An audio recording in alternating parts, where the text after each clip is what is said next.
This is the first YouTube video I ever filmed. It was 5 years ago and it is so cringy. I can't even watch it. It's so bad.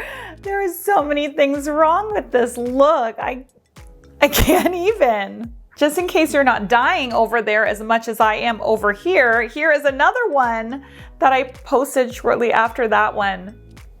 Honestly, could this be any less flattering? I have been a YouTuber for 5 years. I've spent over 40 hours a week testing products, creating videos, seeing what works, what doesn't work, what looks good, and what definitely does not look good. And for a long time, despite being a working full-time makeup and hair artist in the fashion and commercial industry, I was making loads and loads of mistakes on myself. And I honestly couldn't even see it because I was just used to it. I was just used to doing it that way. I thought it was important to start this video off by telling you that story so that you know that we are equal, okay? I'm a very normal, very flawed person who just happens to have an obsessive passion for the beauty industry. And just like anything, because I've put so much thought and time into it, I got pretty good at it. And I now know what works, what doesn't work,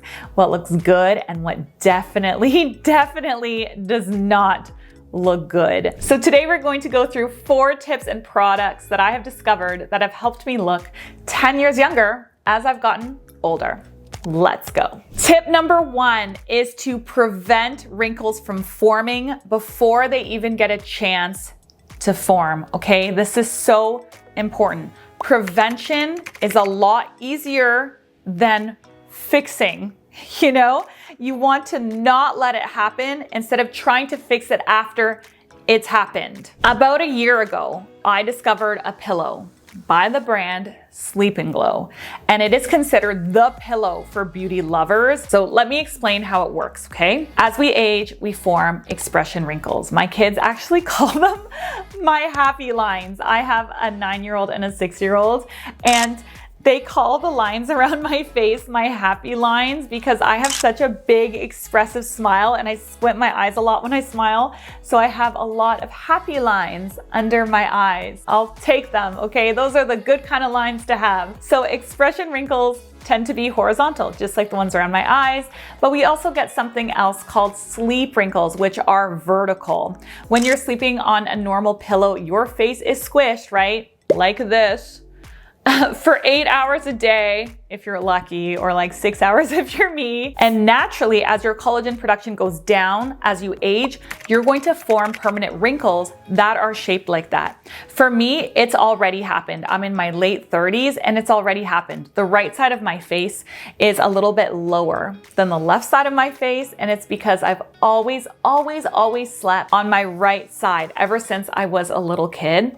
I actually got a rhinoplasty several years ago. I got my nose done, and my plastic surgeon, when he was mapping out my face for the rhinoplasty, he was the one who actually told me that. He said, you know, this side is lower. Do you sleep on that side? And I said, yes.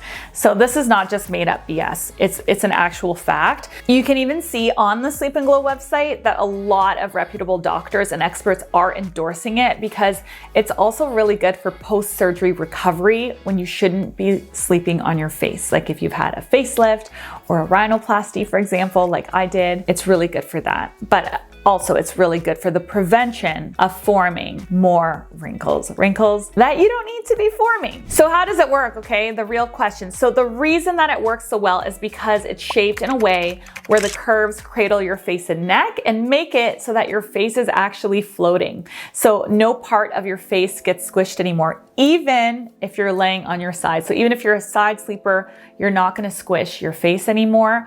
Another cool thing that I've noticed is that because my face isn't squished, I also don't wake up puffy anymore. If you wake up with dents on your face, it's likely because your face is getting squished on your pillow, it's causing pressure, and then that in turn is making you puffy. If there's no pressure, there's no puffiness. I told you it was the beauty pillow, it's the beauty pillow. I'm excited to have partnered with Sleep & Glow today because I got you guys an awesome discount code This brand never does discounts, okay? So if you want it, they're offering a 15% discount code off of everything for my audience from December 10th until the 22nd. That time window only, okay? So the code is Gabby15. Get it now. I've never seen this high of a discount code on this pillow. So if you want it, don't miss it. Tip number 2 is to take extremely good care of your skin, because the health of your skin is everything when it comes to beauty. I had terrible issues with acne for my entire life, to the point where I ended up going on Accutane in my mid-20s. After like the whole cystic acne situation was under control, I still had hyperpigmentation. I still got breakouts. My skin was just very dull and flat overall. I never ever in my life had healthy glowing skin, never.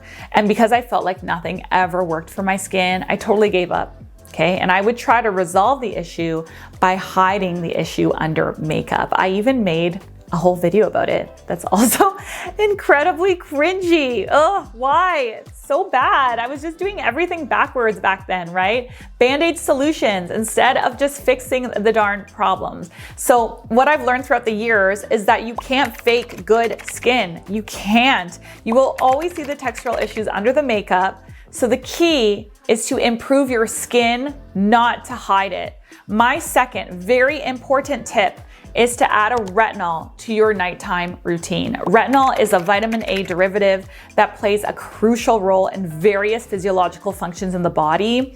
In the context of skincare, it does so many amazing things. So for one, it stimulates the production of collagen, which is a protein that provides structure to the skin. Collagen helps maintain skin elasticity and firmness, reducing the appearance of fine lines and wrinkles. Okay, so the more collagen your body makes, the less fine lines and wrinkles you will have. So you just have to remember that retinol stimulates collagen. The second thing is that it promotes the turnover of skin cells. So it helps to shed old damaged cells and it promotes the growth of new, healthier ones. That process contributes to a smoother, more even skin texture and to significantly less breakouts. So if you have issues with acne, hyperpigmentation, age spots, or texture, retinol will help you with that a lot. Okay, at the risk of being dramatic about it, get on a retinol. I've talked about retinol before on the channel. If you've been around here for a bit, you've heard me talk about it. I've gotten the comment that it's too irritating for some people, so I just want to address that, okay? So retinol is irritating at the beginning for sure. It is one of those things that you need to start slowly and gradually increase as your skin builds tolerance. You also need to be mindful of using it at night only and using a sunscreen in the morning after you wash it off, because it really increases your skin sensitivity to sunlight. But I can't stress enough though that the hassle it causes as you're building tolerance does cause a bit of hassle. Like I broke out when I started using it, okay? So there is a hassle to it. It's worth it because the long-term benefits are so huge. If you're curious as to which retinols I use this one by Illumier on my face every other night under my moisturizer. I built up to that tolerance, and I use this one under my eyes, right? Because of my happy lines. I'm gonna start using tretinoin soon. I just got a prescription for it because I'm dying to try it. So many people are making videos about it. If you guys want me to document that experience and make a video about it, let me know in the comments below. If I get at least 50 comments about tretinoin, I will do it. Before we move on to tip number 3, I just want to say hello to all my non-English speaking viewers. I am so excited to announce that we have started adding multiple language subtitles to each video, and we are getting loads of viewers from all around the world. I am truly honored to have you here. If you're one of those viewers, please leave me a comment in your native language. I would really love to hear from you. Moving along to tip number 3. Tip number 3 is to look into getting a microcurrent device. I discovered this about 6 months ago and I am hooked. Hooked is an understatement. I'm obsessed. I can't live without this anymore. I even take it with me on vacation. I took it with me on my cruise last week. The one that I use is by the brand ZipHalo, and it's beyond amazing, okay? I know someone is gonna ask me how it compares to NuFace, and truthfully, I've never used another microcurrent device before, so I can't speak about the other brands. I do not know, but this specific one uses both nanocurrent and microcurrent. So microcurrents are are the electrical waveforms that you can feel, and they give you an immediate lift that lasts for about 72 hours. Nanocurrents, on the other hand, you can't feel because it's a tiny waveform, but it works on a cellular level. So it gives you more lasting effects and makes your skin look bright, more balanced, glowier over time, all that good stuff. So with this device, we get immediate results and cumulative results. So the immediate results come from the microcurrent and the cumulative results come from the nanocurrent. Isn't that awesome? Impressive. This device is also super interesting because it's auto-programmed with the Lift Facial, which is a 4-minute free-form nano and microcurrent facial. You just move it up your face, doing one side at a time. When it double beeps, you move on to the next side. When you're done your one side before moving on to the next side, you can actually see that one side of your face is more lifted than the other. It's crazy. It's crazy. My husband saw it in the mirror the other day when I was doing it. I do it before bed, and he was like, that is the craziest little machine I've ever seen. And I was like, lifted on one and not on the other. And I was like, I know. If that wasn't good enough, there's also an app that the device syncs with that offers loads of different facials for all sorts of different needs. So there are some facials that focus just on the eyes. There are some specifically targeted towards breakouts, some just for the jowls, which I know many people are super concerned with. So you can work on the thing that's bothering you the most on that specific day, right? Honestly, this device is not cheap. It's not, but it has made a big difference to my skin, and I really, really, really love it. I'm like committed to my Zip Halo. Tip number 4 is a less conventional tip, but I felt that it was really important to add it here, and that is to be extremely careful when you're getting permanent makeup done. Okay, permanent makeup is all the rage right now. Everyone is getting it. And as a makeup artist, I have seen it go down south. Okay, I have seen it look bad, really bad, so many times that it's unbelievable. Okay, if you saw what I saw, you would be cautious. If you're thinking of doing it, all I have to say is do your research on your artist. I cannot stress this enough. This is not a discount shopping situation. There are some PMU artists that are incredible and will give you a really beautiful look, but the majority of them unfortunately are not, okay? I'm gonna be honest. At the risk of getting destroyed in the comment section, right? 9 times out of 10, I think permanent makeup looks way too harsh, especially on mature faces. Anything that looks harsh on the face is extremely aging. I've seen women in their 60s and 70s with these really dark permanent eyeliner marks under the eyes, and it looks just terrible. I've also seen really bold brows on mature faces that again make women look like they're scowling permanently. It is so unflattering and it is so aging.